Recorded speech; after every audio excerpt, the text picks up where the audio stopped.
In the first 3 years of life, children's brains are developing at a very rapid pace, and it's really important that they have safe, stable, nurturing relationships to guide them and to help them have healthy outcomes and to grow up in a healthy environment. A lot of families struggle with stressors, especially families that are struggling with poverty, mental illness, violence, and so they can't really be effective parents because they're struggling on how to deal with those issues. When the protective factors are in place, this helps families be able to use supports and services and feel like they can actually parent.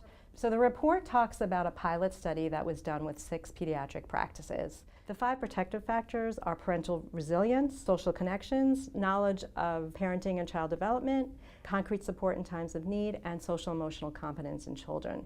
The protective factors module that we developed really went into pediatrics to teach them on how they can promote the protective factors in their everyday work with the parents and the children that they serve. Parents are visiting the pediatrician about three or four times in the first year of their child's life, and often look to their pediatricians for information, even outside of their child's physical health. They're a trusted source for families, and we thought this is a perfect venue to disseminate this kind of information. There are lots of adversities that a family can face, and we certainly also know something interesting is that even in families facing the same adversity, so for example, 2 families facing substance abuse and incarceration will experience different outcomes. And so what the protective factors view is that those are the things that we can isolate that actually serve as a buffer or a supportive role to mitigate against that adversity.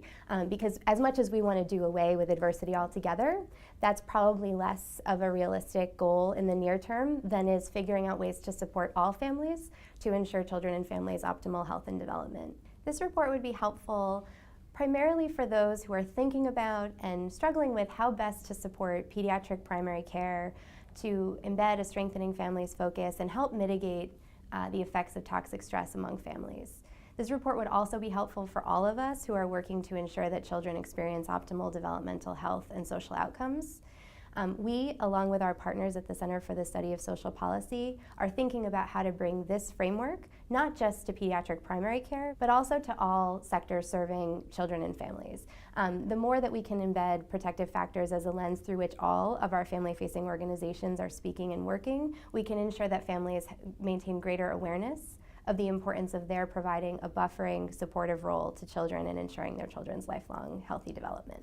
I think more research is needed to better understand the complex relationship between stress and adversity, protective factors, and subsequent outcomes. Across the Help Me Grow network, we are looking forward to taking this work that we did in a pilot phase with CHDI and bringing it to the rest of our Help Me Grow community partners, and thereby reaching pediatric practices across the country with this important work.